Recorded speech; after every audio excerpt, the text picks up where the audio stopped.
about being Spider-Man for like an issue. Yeah. That's it. I quit. Yeah. Spider-Man no more. And it's one of the most remembered and copied comic book covers Right. of all time, or one lousy issue. But that whole period, it's so funny because they were really into writing stuff with like the silliest lingo you can imagine. Oh, yeah. Oh my God. Everybody calls each other dad for Yeah. some reason. Like even they're calling girls dad. What is that about? They were just too hip and in late 60s for their own good. Yeah, it's like every scene Mary Jane's like, what's happening, Tiger? Damn, this place be jumping, yo. I'm going to put some records on. And she starts dancing. This is in the hospital, and she finds a record player at one point and puts on a record, and she's like dancing in the background. Like, this stuff is I don't know what to say. It's still great. This isn't really the great Stan Lee. Yeah, but he wanted so bad to be a swinger. He wanted to be Hugh Hefner. He did. He really did. It comes through so much in there that I at points have to stop because I'm practically crying from laughing reading this stuff. Yeah. Yeah. It's awesome, though. Don't get me wrong. It's really great. All right, Jason, back to your page. I have a question for you that you need to answer for me. And I'm not going to make fun of you for having Clerks 2 on your list, even though you deserve it. What? But, I'm going to let that go, because otherwise I'll never hear the end of it from Carlisle. Oh, great. What I am going to ask you about is two films that are on your best of list and your worst of list. Do you know what I'm talking about? Ooh. Omega Cop, Karate Cop, Double Crossing Costas Island. Yeah. A friend of mine moved into an apartment right next door to a Walmart. We were just kind of like walking around there getting some food for his place, and they had dollar movies. I think I bought 40 of them.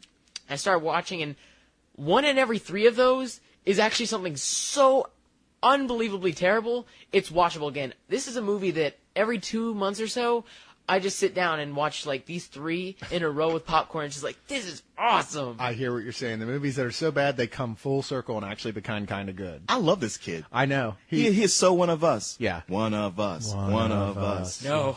Never Oh, sure. to know the touch of a woman. Oh, come on. But that's cool, man. I gotta look on your profile, get the names of these movies, and watch them. It's a double cross on Costas Island starring Frank Stallone. Ooh. No, it's just Double Crossing Costas Island stars this guy named Franco Columbu. Oh, Franco Columbo. The Arnold Schwarzenegger's friend. Yeah, the and- bodybuilder. In Pumping Iron, yeah. Right. Oh, okay. And there's See, I a don't know about promotion that. on YouTube where Schwarzenegger does a voiceover. Hi, this is Schwarzenegger. You should check out Double Crossing Costas Island. It's just like, oh my God. No, and the funny thing is, like, he's 5 foot tall. Oh, yeah. And so everyone's just kind of like looming over him, like, help us out. It's like, what? And there's 3 times in the movie where he reaches behind a bush and pulls out an Uzi. It just happens to be Yeah. him. It's And like he's apparently on Tomb Raider Island. Exactly. So they just leave weapons and ammo lying around. You know what? We're out of ammo. Let's go into this abandoned tomb that no one's been in for a couple hundred years. We're sure to find a rocket launcher in there. Oh God, thank God that wolf had a couple of pistol clips, or I'd be screwed. Indeed. No, also Omega Cop and Karate Cop star has been Bruce Lee trained guy named Ron Marchini. See, Adam West was in Omega Yeah, Cop. Adam West is just kind of sitting. He's just like, whatever. It seems like he's improvising or he's high. He's just like, oh, I can't let you into the base. Oh, it's the sun rays. It's just no,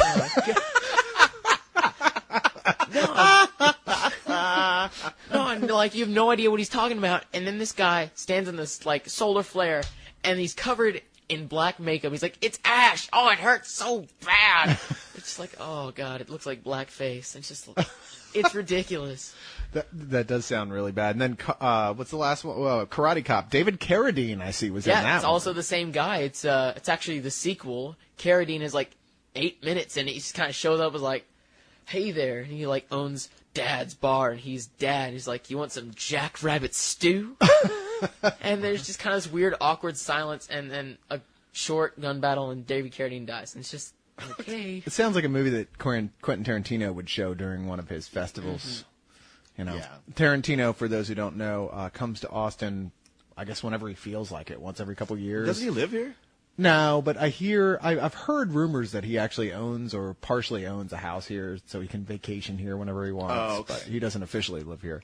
But he comes down here to this one theater chain and throws like anywhere from a day to like a week of his film festivals with film from his own personal collection that no one else in their right mind would ever buy a copy of. I love Tarantino all the way until his most recent thing with Grindhouse. I've loved all his movies until then. And I think it's kind of ridiculous to spend however much more times the budget to make something that's supposed to be cheap and kind of like get caught up in the end. It's like, no, we need effects. We need shootouts at the very end. It's like, okay. We need 6 stars. You know, if you've ever spent a night out drinking where it's just you and like 4 girls who are friends and they're all drinking like a bunch of liquor and talking and you're just kind of that fly on the wall listening, you're not really listening. You fade out because you have no choice. Your brain will explode. These are subjects of no interest to any man. And, you know, I'll give Tarantino this. He captured that perfectly. See, that's the thing. I've been around lots of girls just talking at the other table or with them, and they've never talked like that. Oh, okay. Well, maybe not then. It reminded me of Sex and the City, where it's like, it's women speaking the words that gay men wrote. Yeah. Well, you know, speaking of Sex and the City, according to various different polls on a whole bunch of different sites on the internet, the most anticipated film of the year, which says to me, who knew there were that many women on internet and gay men on internet movie sites? Apparently lots. Well, you know what? This movie's been hyped for a long time, and it's taken over New York with all this hype to the point that now there's a backlash of people going like, enough already. And it's premiered in London, and the reviews have been meh. Yeah, I've heard it's like, why? That was my question from the beginning. I like when people get excited when it gets announced that a TV series is going to have a movie made of it. When it makes sense. I'm like, wait a minute. I just used to watch this for free, and now I'm supposed to pay $10 to see it in the movies? See, that's nuts. Not necessarily my problem with it. I think certain concepts can evolve into a movie, and it makes sense. Star Trek, The X-Files, whatever. You can see that it could evolve into something bigger and flashier and something a tale better told in a cinema. But Sex and the City? I know. Why does that need to be in a cinema? Right. You were on HBO, so it's not like there was restrictions. I know, exactly. On it. Yeah. It's not like you were being held back already. No, but like the most anticipation thing, that, as much as I hate to admit it, that doesn't surprise me because a couple weeks ago, I just quit working in a movie theater and box office. No tickets sold for Iron Man in advance. No tickets for Indiana Jones in advance. We sold out shows of Sex and the City. It's going to be the weirdest day to be at a theater, definitely. No, it's funny. They just sent out an announcement today. We get announcements from the press companies about these screenings, and usually they're real fair, like, okay, yeah, sure, bring some friends, we don't care. And they just sent out an announcement today, first off saying, okay, strictly one guest only. And then I got a note back saying, which one of you guys from Spill is going to review Sex and the City? Are you serious? Like, this is from somebody we've been dealing with for 10 years. And which one of us, we review movies roundtable style. We're all going to go see it. But anyway, I like Sex and the City, the show. I do. It's Sure. okay. I can It's watch okay. a couple episodes and go, this is well-written stuff for Yeah. what it is. Yeah. And then I like, okay, let's watch something else. Like, Yeah. Spectacular. You know, which I can sit there all night with. Admit it. I mean, they're on HBO, so they got a lot of stiff competition. Yeah. And there are times that, well, I'm not going to use that pun. Don't, please. But they, you know, everybody but Carrie, thank the gods, gets naked. Right. You know, because I do not want to see that even in my imagination. Well, dude, if you look at her back, like in the honeymoon in Vegas days, Yeah. she is finer than wine. I don't know, man. I just rewatched LA Story the other day and went, great body, still kind of horse-faced to me. Well, okay, honeymoon in Vegas came out right before L.A. Story. Okay. But still, I'm just saying. I like never been attracted to her. No, I didn't even know there was nudity in Sex and the City. Oh, all the time. Yeah, anything on HBO. Oh, now I'm going to go pick up the first season. But, Yeah, all the other girls get naked on the show with semi-regular, you know. Yeah. Especially the slut girl. What's her name? The one from Big Trouble in Little China? Oh, Kim Cattrall? Yeah, Kim Cattrall. Yeah. She Who's- gets naked in every episode. Yeah, who's still absolutely gorgeous and tight. And she's like 50, and she's like, damn, bro, still absolutely hot. Yeah, she's all right. I don't know. Well, maybe I just remember her fondly from Big I think Trouble in Little so. China, but still. Yeah. She'll always hold place in I my remember heart from for that. Porky's. Porky's! Yeah, she's really Oh, my hot now. God, that's right. She's the one who has sex and she makes all the noise. Oh, yeah. Do girls really do that? Never mind. Okay, sorry. We'll never know. You will. But make no mistake, people. Leon here. Here's the difference between all of us. I've never had sex. Corey's had sex with everyone. Leon's had sex with people you should have sex with. And who cares about Carlisle?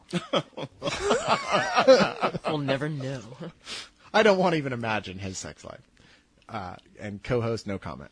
All right, so they've announced the new Roland Emmerich movie. Aren't you excited? Oh, boy. I mean, after 10,000 BC, Oh, that's right. I was thinking of the day after tomorrow, but I forgot all about 10,000 BC. What a tour de farce that was.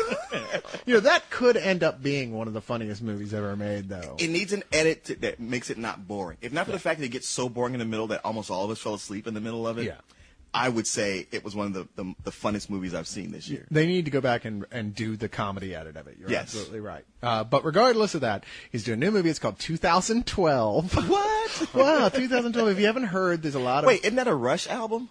No, that's 2112. Yeah, 2112. Okay. 2012 is, according to, I think, the Mayan calendar, that's the end time. Oh, no, not this. This is like End of Days, when it was like, it's 1999. Don't you get it? You flip it upside down, and it's 666. One. Yeah, what about the one? Oh, forget the one. Come on. I'm trying to tell a story here. Well, that's the thing, is that, but right now, amongst, I guess, the New Agers and people on LSD and conspiracy theorists and people who are just bored and spending too much time on the internet, 2012 is the next time you have to watch out for that something bad is going to happen, or the next possible time slot for the end of the world. The whole concept is retarded, but, it's Roland Emmerich, who loves nothing better than a chance to see stuff blow up and thousands of people die. That's his whole thing. The guy is a James Bond villain, pretty much. As near as I can tell. He just can't actually afford Skull Island, so he just makes movies about everyone in the world dying. Wow. I didn't think about how apocalyptic all of his movies are. Yeah, that's all he does, is destroy the world. That's his whole gig. Beware, Mr. Bond, or else I'll throw global warming your way. Do you expect me to talk? No, Mr. Bond, I expect you to watch Godzilla 2. But John Cusack is starring in 2012. How this guy keeps getting, well, I guess that's a stupid question. I was going to say how this guy keeps getting good actors like Cusack and, Jake Gyllenhaal was in Day After Tomorrow. You drive up to their house with a dump truck full of money. Yeah. I mean, if Uwe Boll can get decent actors for his movies, which he does, I suppose we could, people joke about the Spill movie. And really, if you drove a dump truck of money up to these guys' houses, yes, I suppose you could get Chiwetel Ejiofor, whatever the hell is, however the hell you say his name, to play Corey. Well, how Pretty bad close. could a Spill movie be compared to what we've been seeing lately? Well, if they knew some of the stories, the stuff that had actually happened to us over the years, some of the stuff we've had, it actually could be a pretty fun movie. Because there's stories we're not allowed to talk about. Yeah, if they took those stories we told them, and then really embellished them, and made them interesting. Yeah. Well, the whole thing is it's not so much embellishing them, because there's some wild stuff that's happened to us. They just got to take out all the dead time in between and crunch it into one story. That's true. We've all known each other for a really long time. Really long time. Yeah, this is hardly an overnight sensation. Right. This was what we did with our weekends, pretty much. And then it was like, make money from it? Right. Sure. We've lost a lot of relationships doing this. Shia LaBeouf being the main star in the next Indiana Jones film, which is what George Lucas just sort of announced without the permission of Shia LaBeouf, Harrison Ford, or Steven Spielberg. No, I was going to ask you all about this, actually. That's pretty funny. Well, it's on people's minds right now. What do you think about that, Jason? No, Carlisle's been saying, Shia LaBeouf's a really cool guy, maybe, but this isn't him. He's not. I don't think he's an action star. I just don't think it's for him. I give him all respect, but I don't think he's just he's just not an action hero. I just don't see it happening. Well, now, I think Homer Simpson said it well, that Shia LaBeouf, he's not a nerd and he's not a hunk. He's something in between. And which he really is. You know what? I really like the kid. I mean, I never, met him like Carlisle. I'm not going to be a star fucker and, the guy's my friend. It's like, no, dude, you bought him a drink. He said thanks and walked away. Don't start calling him your friend. Yeah, if you were a girl, he would have stuck around. Right. But he seemed like for a minute there, he was confused, admittedly. But he had been growing out the beard, so it wasn't that difficult. But he seems like a good enough kid. He's a decent actor. There's not a lot of, kids in his age group who I would say are decent actors. Most of them are, on the Disney Channel, which he was, but better than that. Or they're on some CW show that's just lame. And they're just pretty boys. He actually has something going. Now, as far as him being the new Indiana Jones, that can't happen because Harrison Ford is Indiana Jones. Yeah. I mean, they could try to make another Raiders of whatever, but, they did that with the young Indiana Jones, and even that didn't really fly all that well. And also, I don't want to ruin it for people because it hasn't come out yet, but there's a scene toward the end of the movie where they hint at him being the new Indiana Jones, and they also make the definite statement of like, no, not yet. Yeah, even if he gets to come out and have his own film, he will never be the new Indiana Jones, and the film itself acknowledges that as it does. You know, it does. The film acknowledges like, nah, maybe someday, but not right now. Yeah, to be honest, my biggest problem, I would be more for the idea of like the passing of the hat, so to speak, if it was for an older, more experienced actor. Sure. Harrison Ford is 65 years old. I see no reason you couldn't have picked somebody in your early 30s to do this who would have been a better actor to move on. I mean, the idea that he could have a kid that was that old is not, would not be strange. That's true. So I don't know why they couldn't have gone with a better, more experienced, older actor. Because I can't see Shia LaBeouf heading up an Indiana Jones film, being like the focus of attention, being convinced by him. You look at him right now that he's, 21? I have no idea. I mean, by the time he's 26, because it'd probably take another 5 years before something like that got going, and maybe you could. I mean, our Supermans have been 26 years old. Well, Harrison Ford was in his mid-30s when he did the first Raiders of the Lost Ark. That's part of why it worked was because he was grizzled and hard-bitten and looked like he had been through the ringer more than once. And Shia doesn't look that way at all. Honestly, I don't think he ever will. I just did, he's just going to grow up one of those guys. Ralph Macchio, he's going to grow up and look the same. Have you seen Ralph Macchio lately? No. I'm telling you, if you saw him now, he looks absolutely nothing like he did when he was the Karate Kid. Wow. I mean, I hope that I wish there was some way you could flash a photo of him, because he was on Entourage, and I totally didn't recognize him. They kept referring to him as Ralph Macchio, and I was like, why couldn't they have gotten the real Ralph Macchio to do this? And I read the credits like, oh shit, that really was him. My thought is, if they really want Shia to play this part that bad, he does need to look tougher, look more hard as nails. I say we beat the crap out of him every day for a year. Just pound him into the pavement. Just break his nose. Just scar his face a little bit. Just, every day take a punch to the face.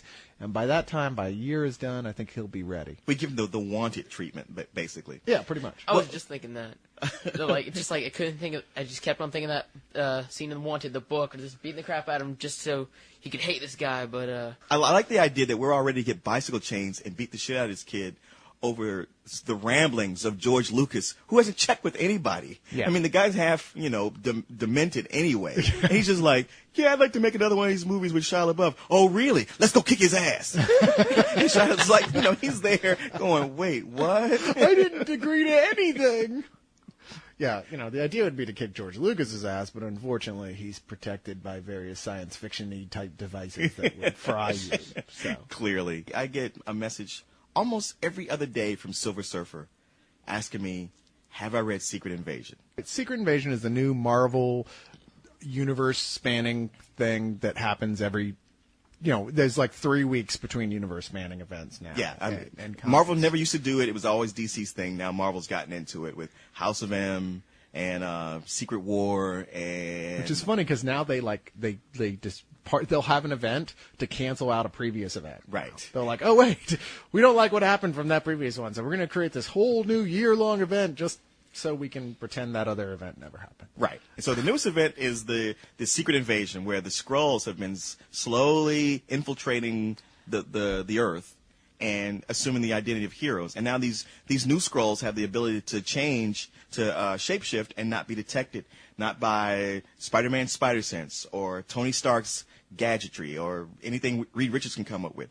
or Doctor Strange's mysticism, or even Wolverine's super sense of smell. Something messed up is happening here, and probably something mystical on some level. Right. Nobody trusts anybody else. Yeah. What's weird, though, is that even though some of these Skrulls have turned out to be Skrulls, they act all the time as if they really think they are these other people. Right. Which is weird, until it seems like they get a command word. Right. You know what I mean? They're planted spies. They really believe they are these people until they send a message that says, oh, and their program comes on. Right. What do you, Leon, whatever your last name is, think of Secret Invasion? So far, I thought the two issues of, I gotta say, I love Brian Michael Bendis. I think he's one of the best writers in comics right now. Yeah, he's writing the best superhero comic right now. Yes, he is. And as much as I like Secret Invasion, it's kind of doing a thing that I was not liking before, that I don't like when I buy comics, where I read the first 2 issues and felt like I only got 1 issue's worth of story out of the 2. Yeah. I'm like, you know what? If this is all you're going to give us every month, this is going to drag on way too long. Yeah. How many are there supposed to be? Like 7? I think it's right? 6. Is it just 6? I think just like from what you're telling me, you could just tighten it up to something like 4. Well, it's 6, but that being said, every single comic is having It's Secret Invasion tie-in. Now, with that said, based on that point, I also got to read the first issue of New Avengers that tied into it, and that had about 1.5 to 2 times as much story as both of those issues did. And it really filled in all the history of how it got to there. And suddenly it turned a corner for me where I was like, okay, I like it in concept. I'm not so sure. Then I read that Avengers issue. I'm like, okay, now I think this is really good. Jason, on the other hand, has turned down all of our efforts at feeding him. And no, we have not offered him alcohol because he is underage. No, I just took it anyway. Yeah. Oh, is that where he went to the bathroom? We have not officially offered him alcohol. Nothing anyone can prove. However, we have poured drinks and turned our backs. Yeah, well, not today. No. With the talk of Secret Invasion, I wanted to ask y'all, what do you think about Batman Rest in Peace? What do you think that's going to go? See, I have a lot of history with these kind of things with Batman, and I watched him have his back broken, and I watched him go to jail, and now I guess I got to watch him die and eventually come back. I thought they weren't really killing him. So what's the idea? What's the deal? I mean, I don't know. I remember hearing something about it. All I know is they said their announcement. No, we mean it this time. Bruce Wayne is going to forever stop being Batman. It's like, yeah, right. Bullshit. Yeah. Our biggest money making character. We're going to let you, our Pensant comic book company, take him off the board. No way. Yeah. Now with a big movie coming, give me a goddamn This break. is just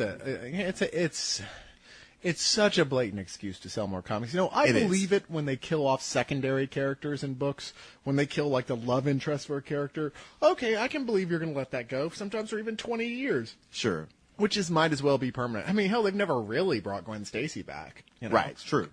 So it can happen, but you guys, you can't even let Captain Marvel stay dead, for God's sake. I That know. was supposed to be the example I know. of the one guy who you were going to let stay dead. Well, But no. it's funny because for decades it was like in comics nobody stays dead. Yeah. Except Bucky. Yeah. And everybody laughed because Bucky stayed dead. Well, now Bucky's back. Yeah.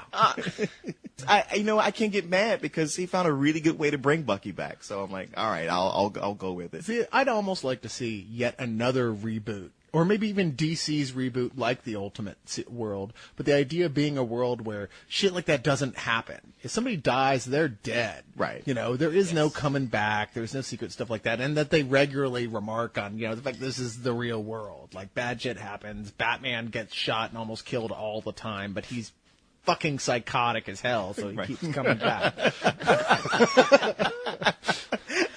It's funny because it's always explained like it's, just he's got so much adrenaline and drive. That's how he does it. But there's a point when no, to keep going from that's got to be PCP. Yeah. That's what I always think like when I'm watching, like the Indiana Jones or especially the Die Hard movies. Like a guy, John McClane gets shot and goes, okay, let's keep going. It's like, dude, that's PCP. He's like, ow. Okay, let's go. Now, Indiana Jones, I understand because they play that dun dun dun dun dun dun, dun and once they play that, he's invincible. Yeah, no, he that's can true. do anything. He That's- can dodge bullets. I think that the power of Indiana Jones is John Williams' score. Yeah. I would think that if you put that in your car and you drove off a cliff, you would survive. That's true. I mean, you should just have that on a little recorder with you. That anytime you're going to do something dangerous, that music is playing, and you can get through anything. It is immensely powerful. There is no other reasonable explanation for how he survived some of this stuff other than the theme. Yeah. We should all have our own theme song. That'd be perfect. Well, if you go to my page, I got my theme song on there. Oh, what's your theme song? I don't ever look at your page, so just It's so sad. No, he just loves to look at mine. shut up, you. You're him in training. You're his Anakin. My Except I can Padawan. act. So. Well, okay, there is that. And you whine a lot less. Whatever. No. I'm gonna be quiet. But you know what? Actually, I don't want to disparage the breaking of Batman's back because I actually thought that was a pretty good series. I like the Azrael run. I like it. That Was run. it was the whole thing was actually pretty good. Certainly better than the death of Superman in my mind, which was happening at around the same time. They were really close together. Yeah. How long ago did that happen? Like 10? How long ago was it? I think you were 3 at the time when that happened. It's so funny because it seems like it wasn't long ago at all. It does seem like that. Was it Nightfall? Is that the name Yeah, of the one? Nightfall, yeah. I did really enjoy it. I followed it most of the way through, but every time I tried to pick up the Superman stuff, I was like, yeah, this is just stupid. You know, I actually kind of dug that. I like the fact that, like, he dies and then 4 guys show up and saying, no, I'm really Superman. No, I'm really Superman. And one of them was John Henry Irons. He goes like, no, I'm really Superman. They're like, yeah, but you're black. He's like, I'm Superman, yeah. and so is my wife. They dyed me this color. Right. I want to talk about the Tropic Thunder trailer that was released lately, actually. The new trailer is probably the funniest promotion I've ever seen. And they've got the cast, and God, Robert Downey Jr. just doesn't look so awesome in that movie. Honestly, to me, he's one of those guys who can do no wrong. He can be in a movie that I think sucks, but he'll be good enough to make me sit and watch the whole thing, i.e., Scanner Darkly. Yeah. No, when I watched the first trailer for Tropic Thunder, I went, well, Robert Downey Jr. is really funny in this, so maybe it won't be completely awful. Because I certainly wasn't impressed by anyone else in it. But this new Red Band one, everybody in it made me actually laugh out loud. Oh, I haven't watching seen it. that yet. Oh, see, that's what he's talking about. Yeah. It's the best trailer for a film as far as selling you on something that you really weren't even thinking seriously about in maybe ever. It's funny. Even the stuffy critics are coming out saying, okay, I got to hand it to him. This Red Band trailer, it's fucking hysterical. Wow. It is so funny. It's so weird to have hysterical and Ben Stiller all within the same concept. I know. Yeah, there was a time he was funny. Sure. It's just that was a long time That was a ago. long time ago. That was, it was a long time ago that Eddie Murphy was funny. Yeah. But Eddie Murphy was so funny that it's resonated to where we've never quite totally given up on. Wait, Eddie Murphy was funny sometime? Yeah, I I'm know. sorry, I must have been like born after this. No, You were. actually, I think you were. Yeah. I mean, it's funny. Everybody talks about, like, well, you remember back when Eddie was good, but Eddie's been bad longer than he was good. Yeah, he's been bad longer than he's been alive.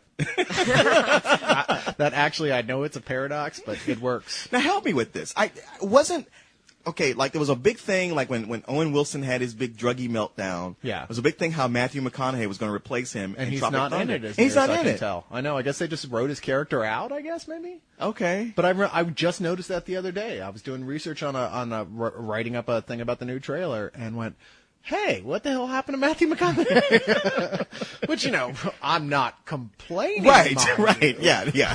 I don't want to make them go like, oh yeah, Matt, come on back. We're going to shoot your scenes after all. Yeah, the only thing I want to see Matthew McConaughey in is my front doorstep with that ounce of pot I ordered. That's about it. I'd hang out with that dude and smoke a joint, drink a beer, and that's about as far as it goes. I mean, he'd deliver your pot. You're like, dude, I'm going to buy your pot, but could you please put on a shirt? Yeah. And some deodorant. What are you talking about, man? It's all good. Just chill out. Let's just take a hit of this. It's all good, man. You just freaking. It's cool, daddy-o. And then you'd have to reevaluate your life and like, why am I smoking pot exactly? You'd be like, well, yeah, maybe Matthew McConaughey is kind of cool. Yeah. No, see, that's how he gets you. Yeah. Anyway, guys, that is LEOG for this week. Thank you so much, Jason, for Thank you, coming in. Jason. I've known since we started this that we wanted to get you in on one of these things, Cool. and I'm glad you were. But you came on short notice too, so I really appreciate you. No problem. So we will be back in 2 weeks, the Wednesday after next, with another LEOG and another new surprise guest. So thank you so much for listening, and we'll see you then.